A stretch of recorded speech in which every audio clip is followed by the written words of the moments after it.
Ya te...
Hola, ahora sí.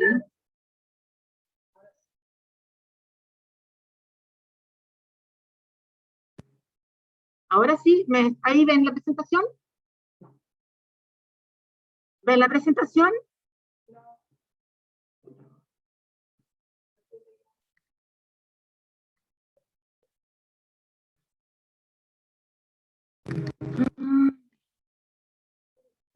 No estoy diciendo si me equivoqué, no. Abrí algo equivocado.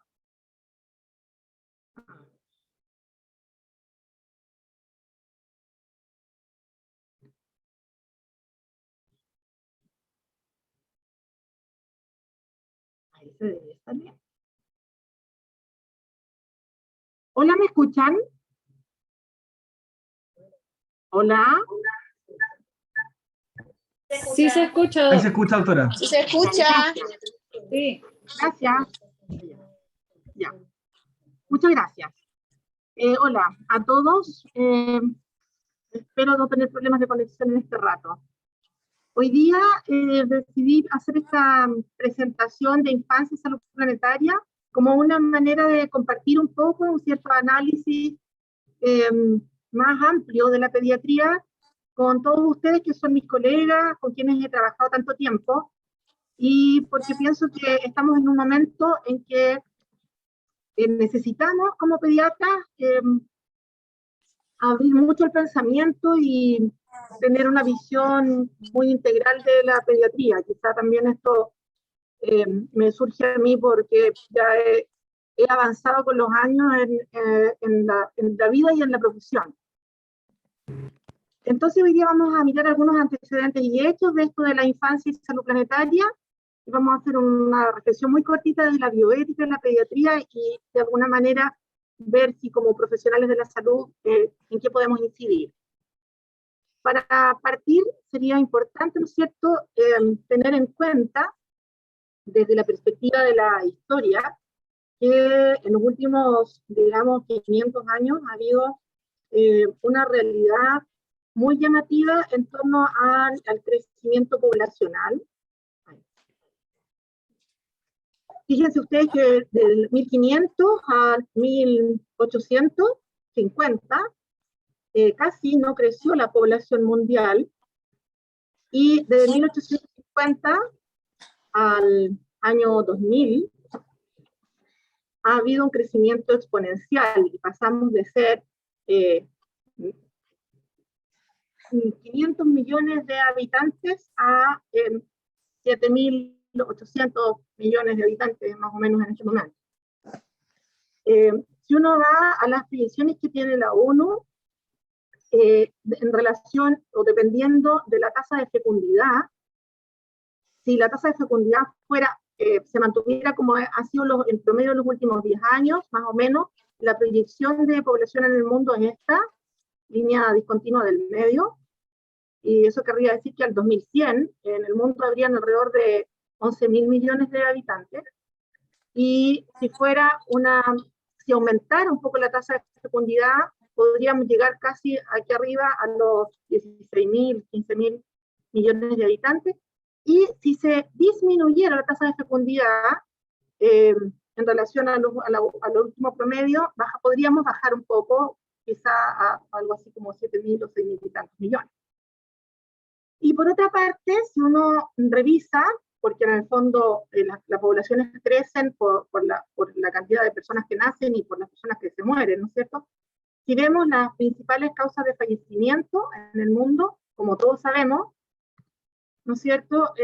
Son enfermedades coronarias y cerebrovasculares, o sea, digamos, cardiovasculares en una primera instancia, infecciones del tracto respiratorio inferior, enfermedad pulmonar obstructiva crónica y cáncer, que también es de pulmones o vía respiratoria. Esto a nivel mundial. ¿Qué nos ha pasado en Chile? Nosotros aquí tenemos un gráfico de menos tiempo, en todo caso, no había tanta estadística, pero en este gráfico, más o menos a comienzos del 1800, 1830, en Chile éramos alrededor de 1 millón de habitantes. También hubo un crecimiento como más bien lento, ¿no es cierto?, hasta el 1900, 1920, y de ahí en adelante ha habido un aumento exponencial, ¿no es cierto?, de población, y hoy día en el último censo casi 18 millones. Y la esperanza de vida, que es lo que ha pasado en general en todo el mundo, ¿no es cierto?, aumentó, y esto es muy notable, desde no hace mucho tiempo, 1950, la esperanza de vida en Chile, el promedio entre hombres y mujeres era alrededor de 52 años. Entonces yo pienso que si yo hubiera nacido en 1950, en este momento me estaría muriendo. Y los niños que nacen hoy día, ¿no es cierto?, 2000, 2005, tienen esta expectativa de vida, como sabemos, que va ya llegando, pero sobrepasando realmente los 80 años. Eso nos pasa a nosotros, como seres humanos.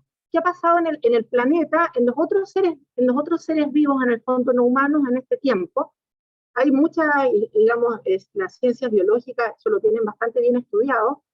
Existe un indicador, por mostrarles alguno nomás, pero hay muchos otros, ¿no es cierto?, que es este indicador del planeta vivo, en el que han ido estudiando la biodiversidad de especies, ¿no es cierto?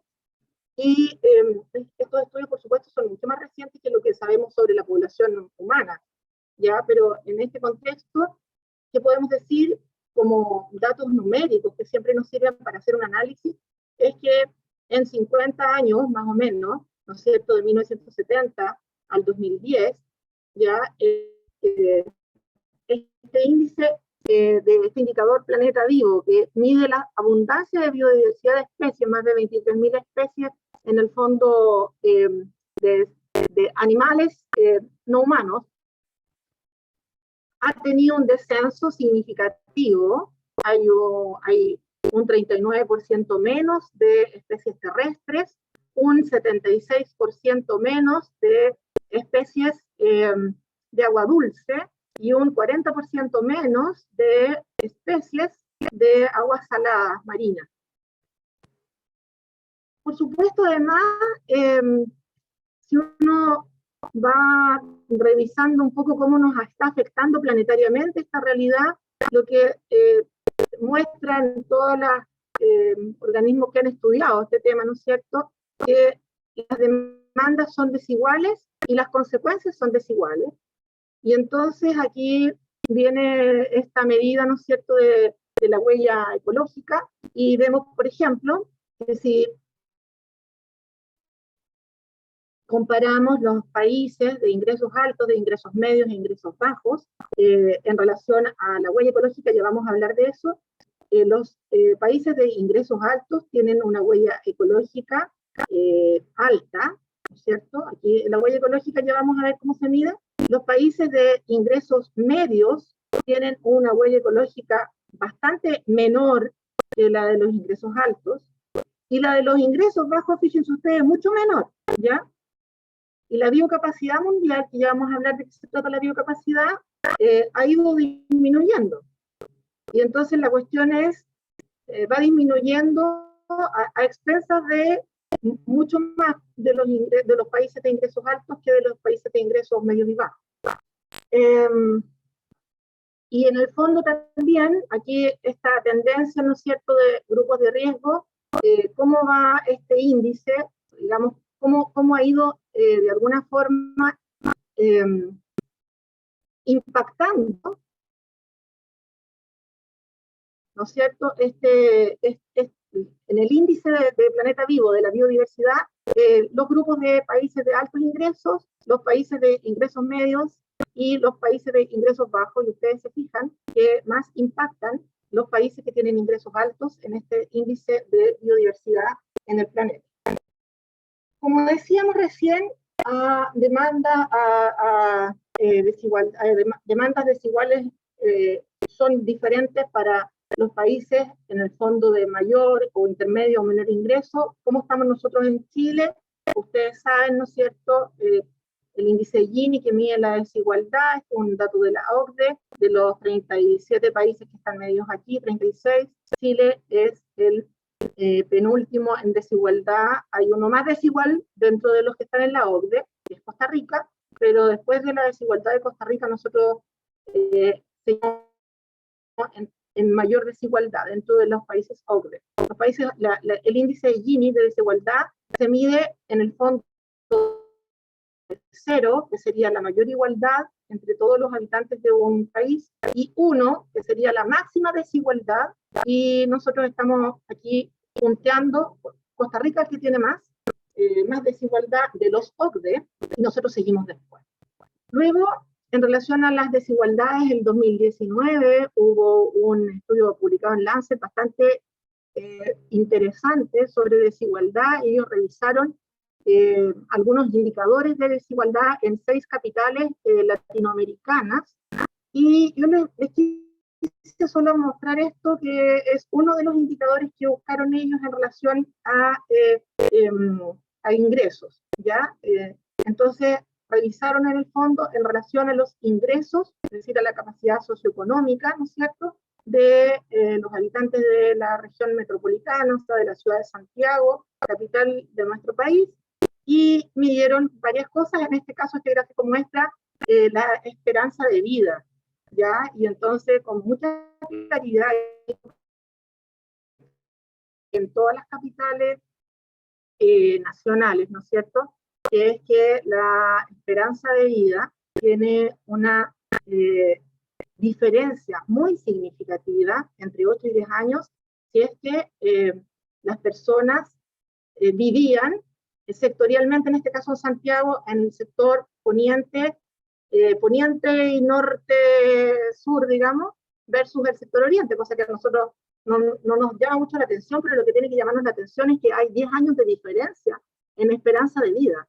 Eso sí tendría que llamarnos la atención. Este estudio de Lancet y también evalúa, por ejemplo, la diferencia de la esperanza de vida en relación a escolaridad y la diferencia de esperanza de vida en sexos entre estas distintas variables, y en el fondo también ahí hay una información importante.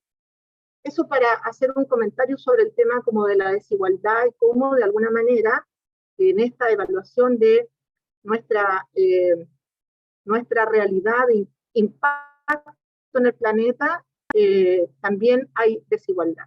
Ahora, cuando vamos entrando un poco más en el tema de la salud planetaria, como para tener en cuenta algunos conceptos, la huella ecológica es un indicador biofísico que integra un conjunto de impactos que produce una comunidad sobre su entorno. Y en el fondo se mide por la superficie total ecológicamente activa necesaria para producir los recursos consumidos y absorber los residuos que genera un habitante promedio de esa comunidad, y se mide en hectáreas globales. En el fondo, la huella ecológica es como lo que gastamos. Y la biocapacidad es la superficie biológicamente activa, productiva, disponible de un territorio, que se considera como superficies de cultivo, pastos, bosques y mar. Entonces, la huella ecológica es lo que gastamos y la biocapacidad es lo que, en el fondo, por lo que podemos producir, lo que tiene la naturaleza para ser producido de alguna forma. Ambas se miden en hectáreas globales, y entonces se establece este indicador o índice que puede ser un déficit o una reserva, que es la huella ecológica menos la biocapacidad. la demanda, en el fondo, menos los recursos disponibles, que sería algo como lo que los endocrinólogos conocen y trabajan también en relación, y todos nosotros como pediatras, ¿no es cierto?, en torno a la nutrición, ¿ya? Y entonces, existe en el mundo, tal vez una de las mejores áreas, digamos, lugares en donde se está investigando y llevando como un seguimiento, un seguimiento del tema de huella ecológica, déficit o reserva, es esta institución que junto con la Universidad de York en Inglaterra, ¿no es cierto?, tiene un análisis desde el 1965 más o menos, en torno a cómo estamos respecto de esta déficit o recurso, reserva de ecológica. Y uno puede buscar en esta página, en el fondo, cuál es la situación del mundo en este momento. Ellos tienen entonces dibujados, ¿no es cierto?, aquellos lugares que son hoy día en el mundo acreedores, digamos, o sea, los que tienen más reserva digamos, ecológica, más reserva de biocapacidad, y los que son deudores, es decir, los que gastan, los que tienen una huella ecológica mayor que la biocapacidad de su propio lugar, ¿ya? Entonces, es bien interesante porque si ustedes se fijan aquí con claridad, eso es lo bonito que tienen los mapas, los colores, que uno puede como verlos sin tener que tener tanta lectura, tal vez, ¿no es cierto? Ustedes ven aquí que en realidad, bueno, todos los países desarrollados, aquí Europa, Estados Unidos, China, ¿no es cierto?, toda esta parte, tienen la mayor deuda de biocapacidad y por supuesto la mayor reserva o los acreedores están por aquí en Amazonas y en África. Uno va a buscar en el fondo cuál es la realidad de esta situación a nivel mundial. Uno puede revisar en el fondo qué pasaba en 1962, desde donde parte como esta medición, ¿ya? Y puede correr, digamos, revisar todos los años de la historia hasta ahora, y vamos viendo que desde la perspectiva como del análisis mundial, es decir, si consideráramos toda la superficie terrestre como un territorio, y todos los habitantes como habitantes en el fondo distribuidos en ese un territorio global, la biocapacidad por persona del mundo es de 3,1 hectáreas globales, la huella ecológica es de 2,3, y en este momento, en 1962, teníamos una reserva de biocapacidad versus déficit de 0,8 hectáreas globales. Y si vamos a la medición del 2017, que es como la última que aparece en este gráfico, que es un gráfico interactivo que tienen en su página en la Universidad de York, tenemos una biocapacidad por persona de 1,6 hectáreas globales y una huella ecológica de 2,8, estamos hablando en el mundo en general, y por lo tanto, en este momento ya no tenemos reserva de biocapacidad, sino que tenemos un déficit de menos 1,2 hectáreas globales, lo que en el fondo los científicos lo que analizan es que el mundo, nosotros estamos gastando 1,2 o 1,3 veces más de lo que el planeta realmente nos puede proveer. Y en Chile, ¿cómo estamos hoy día, el 2017? Hoy día, que hasta ahí llega el corte en este momento de la página, tenemos una biocapacidad de 3,4, una huella ecológica de 4,3, y estamos en déficit de nuestra biocapacidad, en el fondo, de nuestra reserva ecológica. Chile, por segundo año consecutivo ahora, el 2021, fue el primer país latinoamericano en el tiempo en llegar a su equilibrio entre huella ecológica y biocapacidad, y en el fondo gastamos nuestra biocapacidad como país en mayo de este año. O sea, todo lo que vamos a gastar de mayo, o sea, de junio en adelante, es deuda ecológica.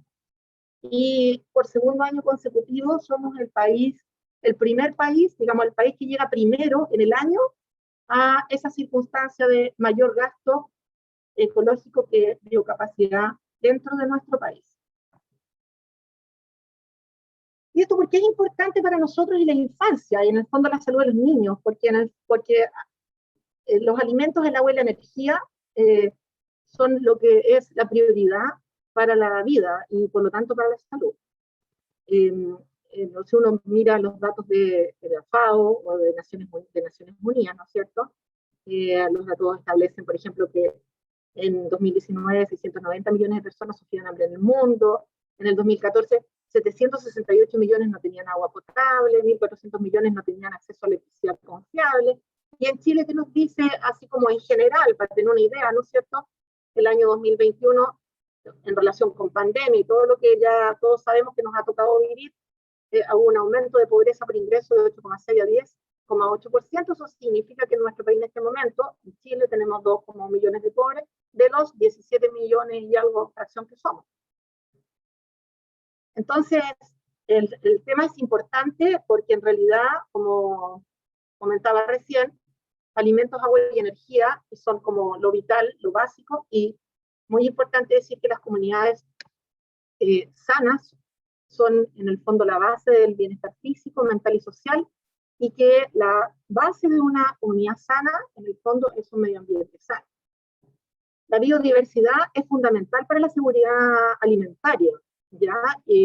Existe, bueno, en Naciones Unidas uno puede encontrar muchísima información. Este es un informe de estado de seguridad alimentaria y nutricional en el mundo del 2020, en que lo más llamativo es que si decidiéramos todos, o sea, si todos nos pusiéramos de acuerdo como población mundial y nos distribuyéramos de manera equitativa y tuviéramos todos acceso a una dieta saludable, ese solo hecho compensaría casi el total del costo de enfermedades asociadas a alimentación poco saludable en el mundo, ya que se calcula que para el año 2030 van a ser como 1,3 billones de dólares. Y ese solo hecho también disminuiría en 3/4 partes el costo social de las emisiones de gases de efecto invernadero asociadas al sector de alimentación, que vamos a hablar un poquito de eso, que son como 1,7 billones de dólares que serían, digamos, en 2030.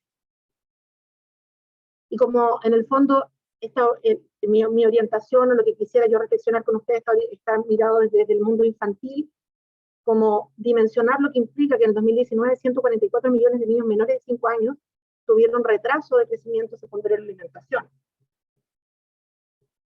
Eso por un lado desde la perspectiva de la alimentación. Luego está todo el tema del calentamiento global acelerado, ¿no es cierto? Ustedes recordarán que hace como 2 semanas salió el informe intergubernamental de expertos, el IPCC, de este año.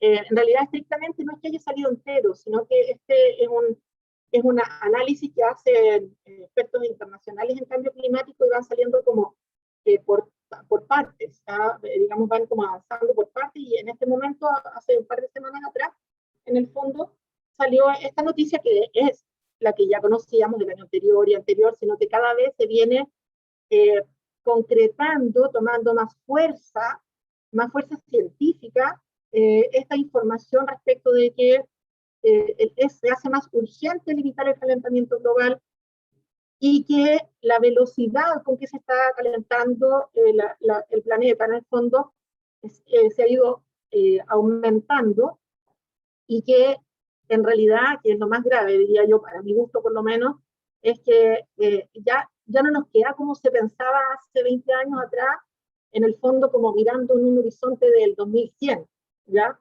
El 2100 el horizonte no. O sea, ahora los científicos cada vez más apuntan a que tenemos que apurarnos en esta disminución del calentamiento acelerado, porque no nos quedan mucho más que 20 años.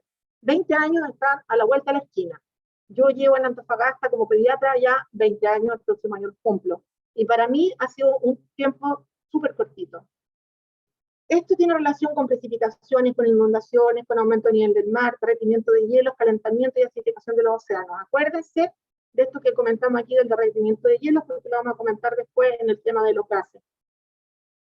Las emisiones netas de origen humano, dice el IPCC del 2018 ya, tendrían que reducirse en un 45% al 2030 respecto de las emisiones del 2010, si quisiéramos realmente limitar el calentamiento global en 1,5 grados, a 1,5 grados, que no aumente más que eso, un 45%. Ahora, cuando hablamos de calentamiento global, hablamos de gases de efecto invernadero, que son fundamentalmente tres los más importantes, y un cuarto que no es un gas, pero que también funciona, digamos, que genera efecto invernadero, ¿ya? El primero es dióxido de carbono, no voy a entrar en grandes detalles en esto.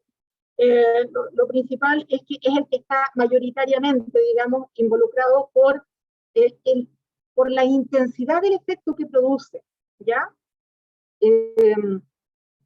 A fines del siglo XIX habían 280 partes por millón, ahora hay 380 partes por millón, y se estima que sobre 450 partes por millón tendríamos como una situación ya incontrolable respecto del calentamiento global. Y las fuentes naturales de CO2 son plantas de descomposición, materia animal, incendios forestales naturales, digamos, y volcanes. Pero las principales fuentes son humanas, ¿ya? Y proceden más que nada de la quema de combustibles fósiles, carbón, petróleo y gas, y deforestación. Los otros dos gases, y uno que no es gas, pero que también están asociados al efecto invernadero, son el metano, el óxido nitroso y las partículas de suspensión o humo negro, que no es un gas, porque son como partículas sólidas realmente como en dispersión, digamos, ¿ya? Pero tienen una implicancia de un 25% del calentamiento global, así que son muy importantes, y esto es claramente asociado a industria. Luego los otros elementos de esta situación sería, el otro elemento muy vital sería el agua, como dice ahí, elemento vital el agua, ¿ya?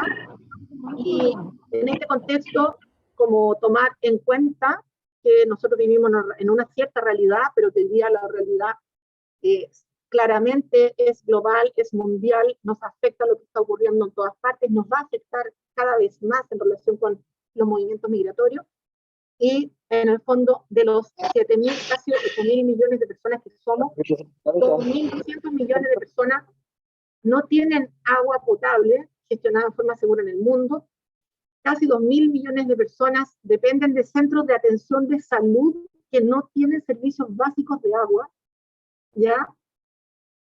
297.000 niños menores de 5 años mueren anualmente por diarrea, cosa que para nosotros vivir en nuestro país como que es algo ya que no existe. Pero el enfoque que yo quisiera como llamar al análisis es que hoy día la globalización nos está obligando a mirarlo, este tema, aunque nos parezca que está un poco lejos. Bueno, pero lo que más quería como destacarles es esto: el 80% de las aguas residuales retornan al ecosistema sin ser tratadas o reutilizadas. Y la agricultura representa el 70% de la extracción mundial de agua, y dijimos además que la alimentación es importante, como todos sabemos, para la salud. Entonces, aquí tenemos un tema, porque en el fondo ocupamos el agua, no lo retornamos, no la tratamos, digamos, no la reutilizamos, y la necesitamos, porque la necesitamos para, en el fondo, la alimentación. Y sobre escasez hídrica, ¿qué podemos decir? En las mismas Naciones Unidas hay una publicación de enero del 2021, en que en resumen se identifican 7 dimensiones de escasez hídrica en Chile, ¿ya?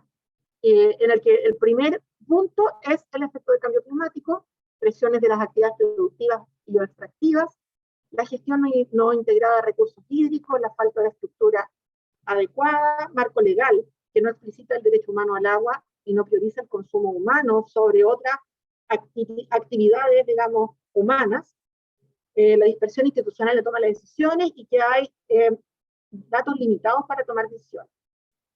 En este punto, solo decirles que, por ejemplo, Chile tiene desde hace hartos años detenida, guardada en el Parlamento, una ley sobre el tratamiento de las aguas grises, que son las aguas que todos utilizamos y desperdiciamos en nuestras casas en relación al uso de, en el fondo, las duchas, al lavado de manos, a la cocina. No me estoy refiriendo a las aguas servidas del alcantarillado.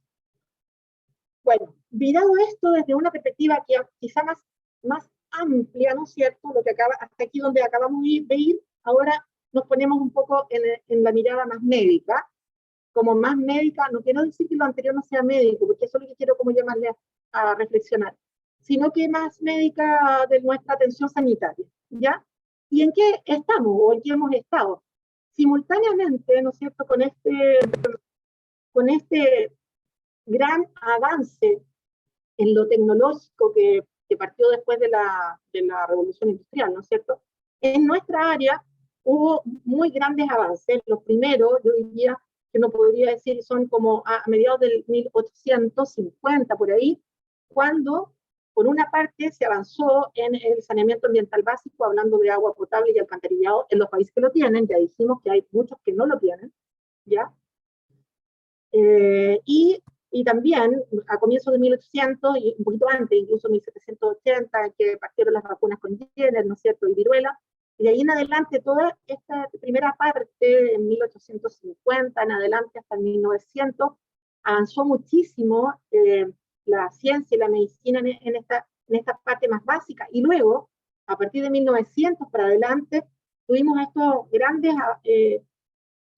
cambios, descubrimientos, inventos también, ¿no es cierto?, que nos han permitido hacer lo que hacemos hoy día. Desde Landsteiner, a comienzos de 1900, que pudo describir que habían distintos grupos de sangre, y de ahí vino toda la medicina transfusional. En 1929, Fleming y los antibióticos, y luego, como a mediados del siglo pasado, todo lo que fue ventilación mecánica, presión positiva en humanos, que había partido antes como presión negativa, por acá en estudio, ¿ya? Luego, alrededor de 1960, que ya no es tan lejos, ¿ya?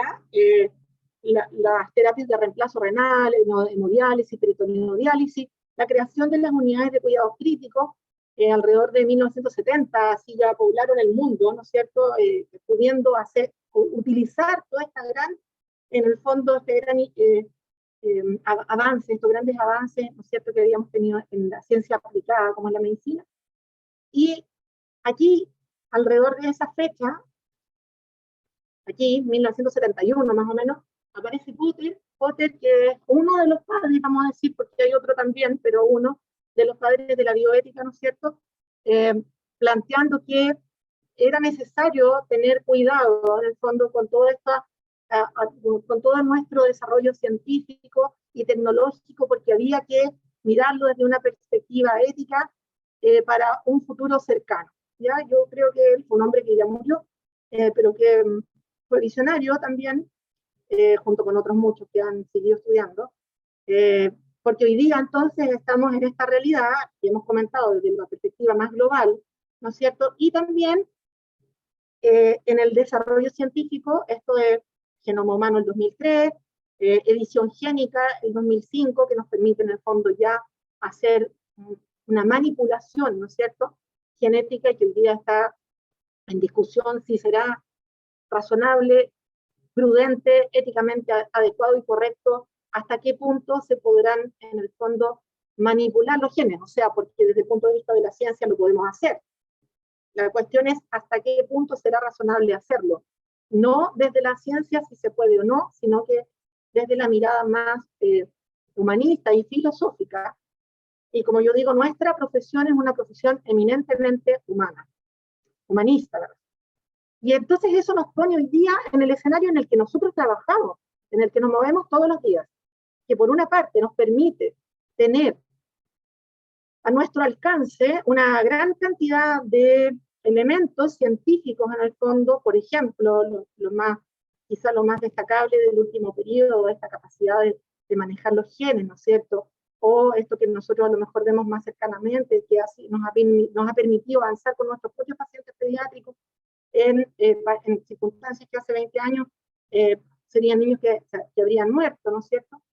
Tenemos por una parte esta situación, y por otra parte, en el mismo planeta, que hoy día es como una casa en la que en realidad, a pesar de que creamos que estamos lejos, somos todos muy interdependientes, una gran cantidad de población, acuérdense, 2.000 millones dijimos, o sea, como un cuarto de la población mundial, sin acceso a agua potable.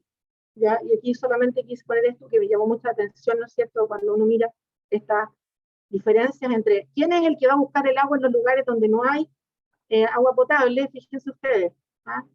64% mujeres y niñas, 8%.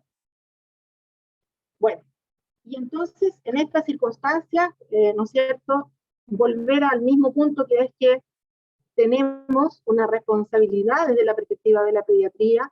En 2015, 26% de los 5,9 millones de niños menores de 5 años podrían haberse muerto. El 26% podría haberse evitado la muerte si es que hubiésemos tomado ciertas medidas medioambientales. Y desde el punto de vista del medio ambiente podemos decir que hay peligros tradicionales y nuevos peligros medioambientales, y los nuevos peligros serían estas sustancias químicas, residuos electrónicos y cambio climático. Y entonces llegamos a que acciones básicas para la salud humana también son efectivas para la salud planetaria, y al revés.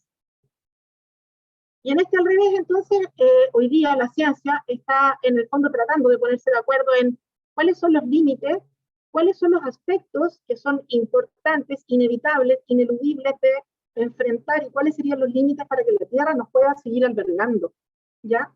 Y entonces hay contaminación química que está asociada a los pesticidas, de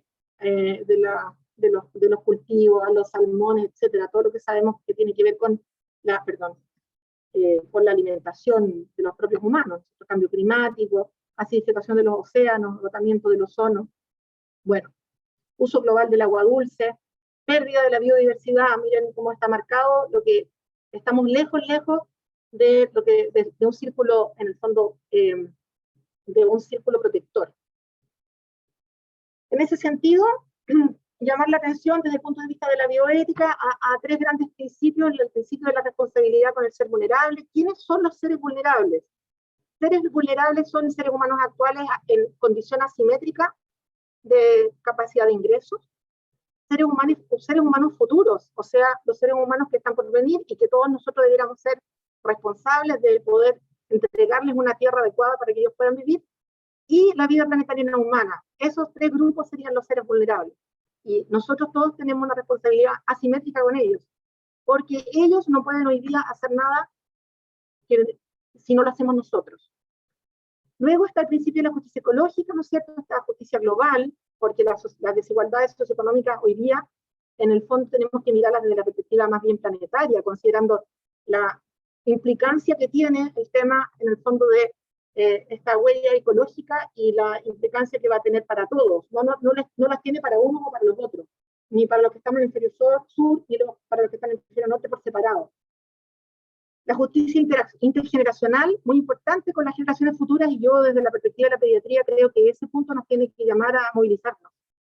Y la justicia biofélica, es decir, la hospitalidad que nosotros como seres humanos debiéramos tener con los otros seres vivos, considerando que para nuestro desarrollo nosotros, de alguna forma, tal vez involuntariamente, ¿no es cierto?, hemos ido ocupando recursos que en realidad también son de los otros seres vivos no humanos.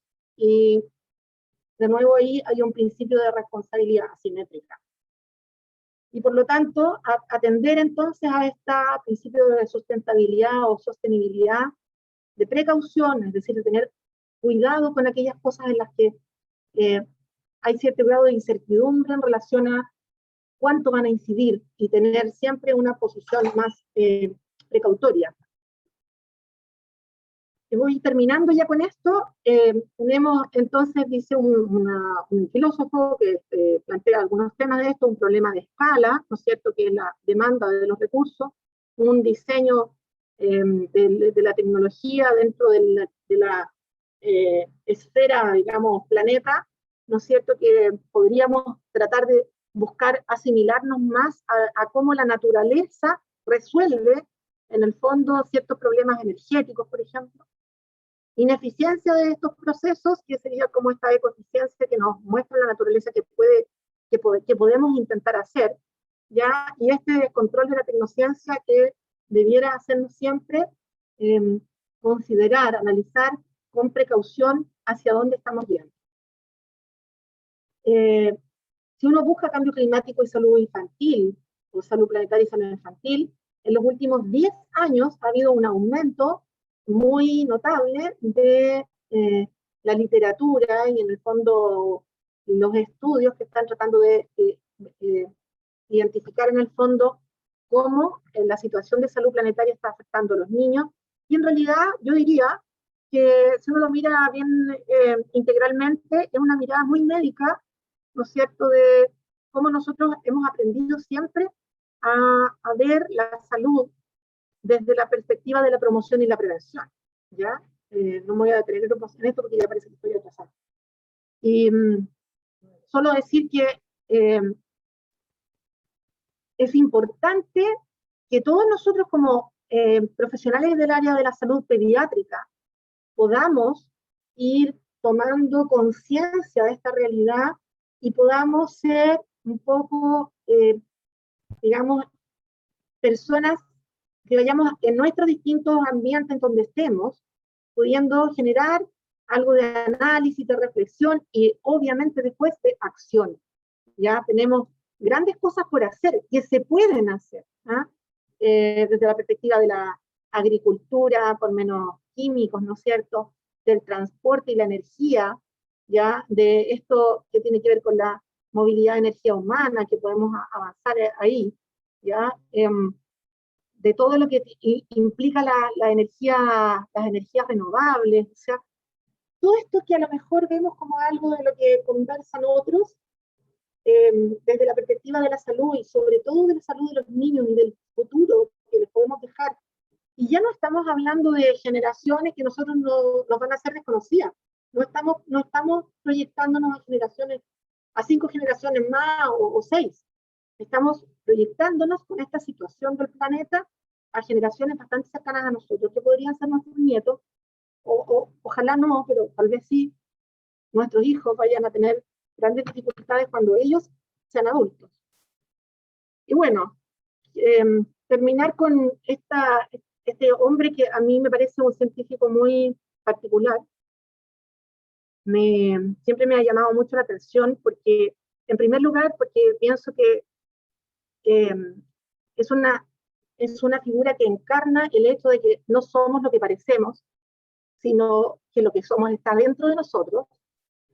Y este hombre, que fue bastante brillante, ¿no es cierto?, ojalá se haya equivocado en esto, porque él planteó antes de morirse que en realidad, si los hombres querían subsistir, tenían que irse de la Tierra antes del 2100. Eso lo planteó él antes de morirse, alrededor del 2016, como 2 años antes de morirse. Ojalá que se haya equivocado Stephen Hawking, pero yo creo que hoy día todos nosotros estamos llamados a tratar de impactar desde la perspectiva como profesionales de la salud en esta situación, pensando especialmente en los niños que son nuestro motivo de atención. Eso, muchas gracias.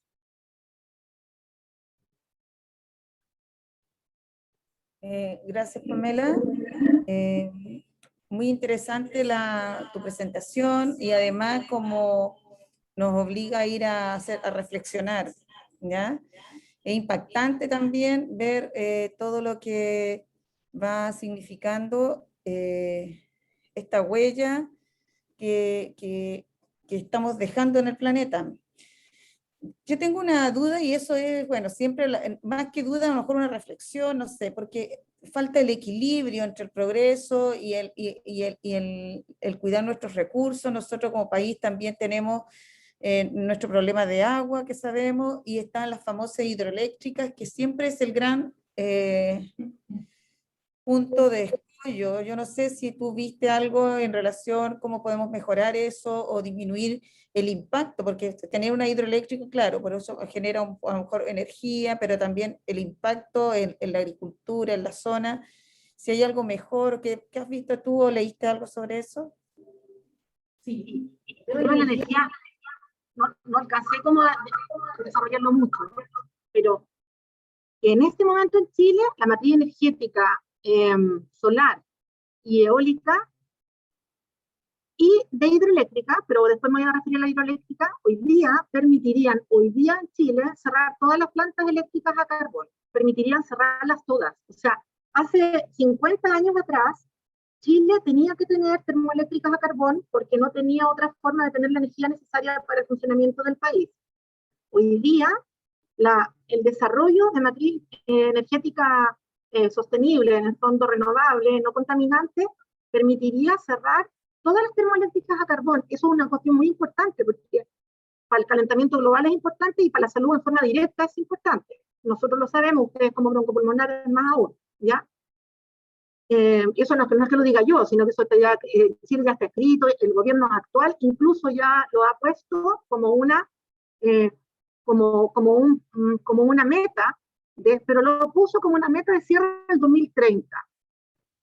A pesar de que hoy día se podrían cerrar las termoeléctricas y no tendríamos problemas de energía. ¿Ya? Y eso, por supuesto, tiene una motivación económica, no hay otra motivación ahí. Las empresas tienen que reconvertirse, porque cuando uno dice una motivación económica, no, yo no estoy diciendo que sea en el fondo la empresa que gana la plata y se la guarda, sino que la empresa tiene que reconvertirse, porque cuando hablamos de motivación económica también estamos hablando de trabajo para las personas que trabajan en esas empresas, por ejemplo. Entonces, hoy día hay espacio, digamos, se podría, porque si se cerraran no tendríamos un problema energético, pero no es la idea es la reconversión, que las personas no queden sin trabajo, por ejemplo. ¿Ya? Pero podrían, desde la perspectiva de la termoeléctrica, y ya dijimos que los gases de efecto invernadero, una parte importante, son de, en el fondo, generación de energía. En relación a hidroeléctricas, también hay evidencia suficiente que Chile no necesitaría más hidroeléctricas de las que tiene. Ustedes recuerdan, no sé, que hace como 10 años, posiblemente, no me acuerdo la fecha exacta, ¿no es cierto?, hubo una discusión grande sobre una nueva hidroeléctrica que iba a, una hidroeléctrica grande que iba como a inundar más o menos un poco más allá en el parque, se me olvidó el nombre del parque, en la Patagonia, ¿ya? No me acuerdo el parque ahora.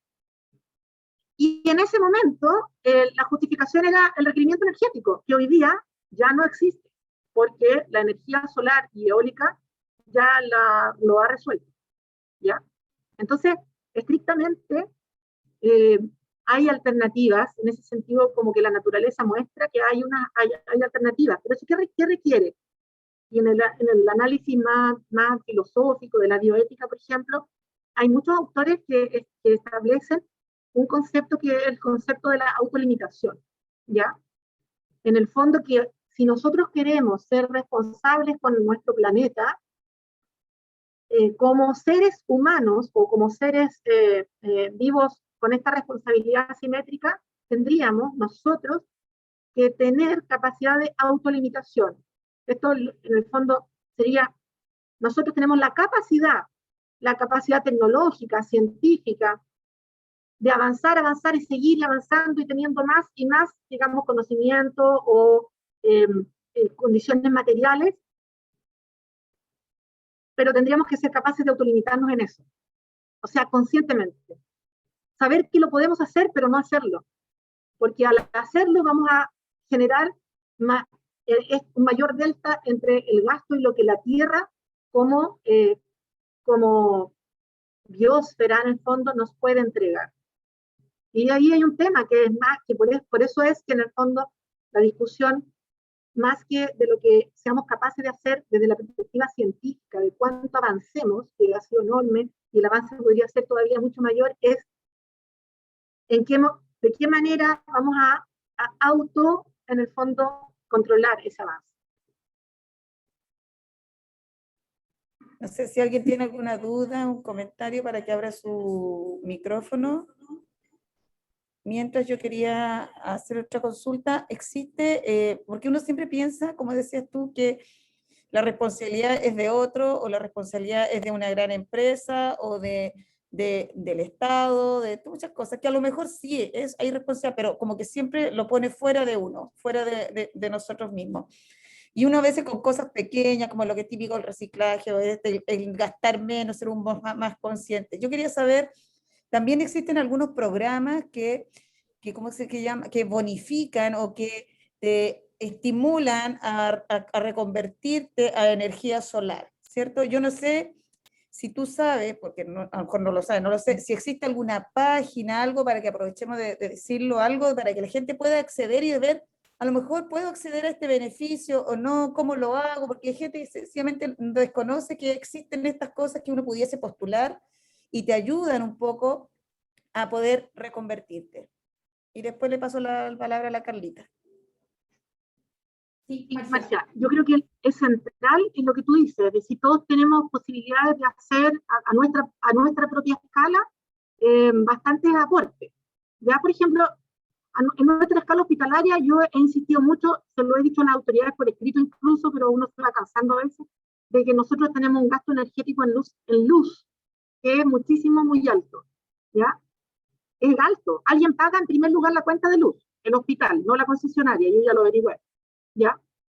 Pero más allá de que hay que pagar la cuenta de luz, sí implica un gasto energético, ¿ya?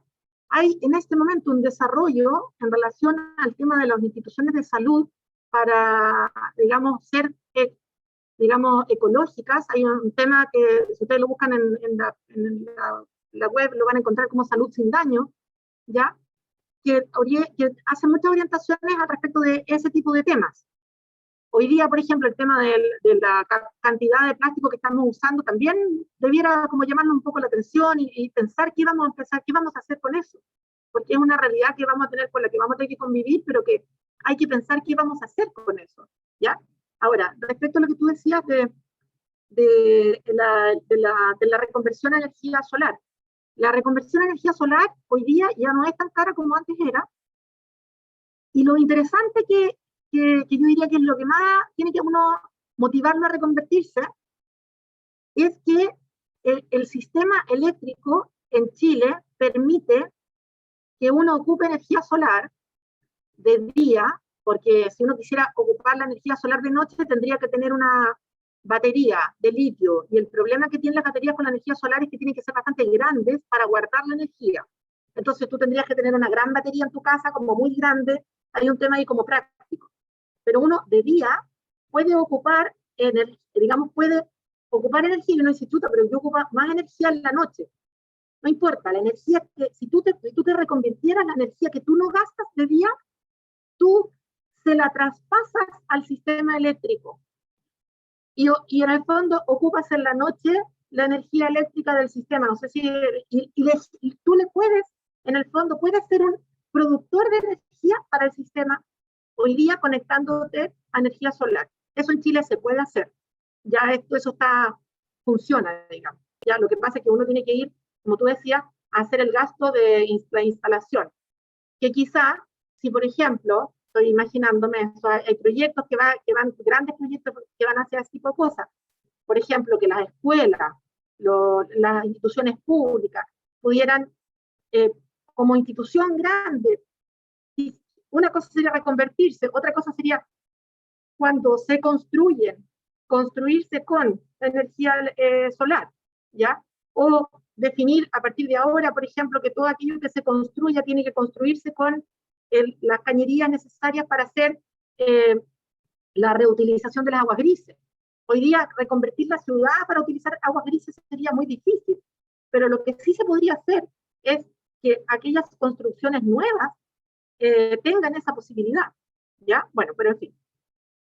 Lo otro, en relación a esto de los aportes de cada uno, la movilidad de energía humana también, es decir, tratar de avanzar hacia movernos más en bicicleta y menos en automóviles. Son pequeños aportes que si se sumaran entre muchos de nosotros, harían una diferencia. Ahora, significativamente, claro, hay aportes empresariales o de las industrias que probablemente van a pesar más, pero eso no quiere decir que si todos nosotros no hiciéramos ese aporte, en conjunto todos lograríamos una buena proporción. Ok, gracias. Carla, adelante. Hola Pame, muchas gracias por, ¿cómo Carla. se llama? Por la charla, súper buena. Y te quería hacer una pregunta, si en cierta medida todo esto con el asunto de la pandemia, ¿se logra escuchar o no? De la pandemia, la cantidad de plásticos que se están utilizando, como tú dijiste, las mascarillas, si en cierta medida se está visualizando el impacto que va a generar. Y pequeños detalles, por ejemplo, el otro día mostraban de que las mascarillas deberían sacarse los hilos, ¿cómo se llama? Romperlos antes de tirarlas a la basura para que en cierta medida los peces o los animales no se dañaran ¿cómo se llama?, si tenían contacto con ella. Entonces, no sé si tú viste eso, porque claro, nos ha afectado el COVID en todo lo que es la parte social, de salud y todo, pero también va a tener un impacto ambiental grande por la cantidad de plástico, de mascarillas que se están utilizando para protegernos, pero que al fin y al cabo también va a enfermar al planeta. No sé si tú viste algo sobre eso.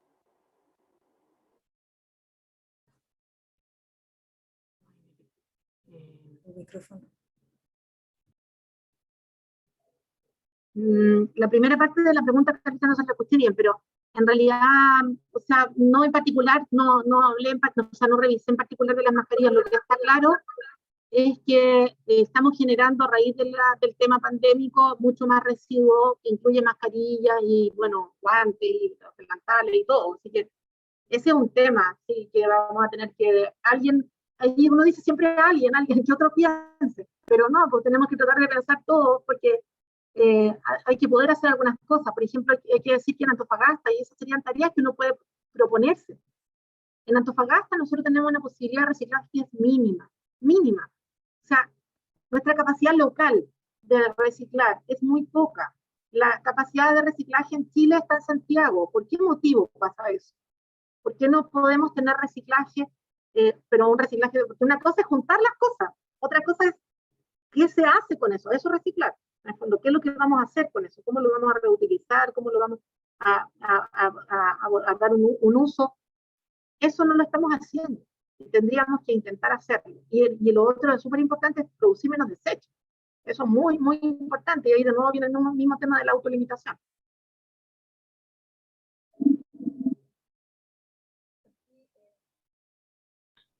Acá en el chat nos preguntan o hacen un comentario en el cual dice que tengo, ¿lo ves, Eito? Sí. Eso. Para que lo conteste. Sí, no sé, me parece que el tema no es que la municipalidad pague si uno produce más de lo que gasta, sino que como uno produce más de lo que gasta, le devuelve en el fondo esa energía al sistema eléctrico, como les decía, y por lo tanto uno no paga. Uno no paga. La cuenta de la luz baja, porque ya les decía que para poder ustedes independizarse completamente del sistema eléctrico tendrían que tener una batería, ¿ya? Y eso es difícil por el volumen que significa, porque todavía no han logrado hacer baterías muy pequeñas. Bueno, me refiero para el consumo de una casa, ¿ya? Entonces, ahí uno no podría estar como completamente independizado en ese sentido, salvo que tuviera una buena batería. Entonces, lo que ocurre es esto que les decía, que si de día uno no ocupa toda la energía que está produciendo, se la mete al sistema, y cuando de noche usa energía del sistema, ahí en la suma y resta, muchas veces resulta que uno empieza a pagar menos el consumo, o nada. Pero creo, no estoy segura, desconozco si la municipalidad tiene un programa en que te devuelvan plata, así como aquí te pago 5.000 pesos, 10.000 pesos, no estoy segura, no lo sé. Ok, gracias. No sé si alguien más tiene una consulta, que levante la manito, a veces no veo las manos, o que abra su micrófono. Pareciera que no. Ya, pareciera que no. Entonces vamos a dar terminado. Yo agradezco mucho a la doctora Chelman, muy interesante, como decía, su presentación, muy a la contingencia actual, y nos manda a pensar y reflexionar sobre un tema que, como decía, uno a veces lo ve lejano, pero está aquí con nosotros ahora. Así que les deseo, como siempre, un buen fin de semana. Muchas gracias, doctora Chelman, y nos vemos la próxima semana. Chaito. Chao.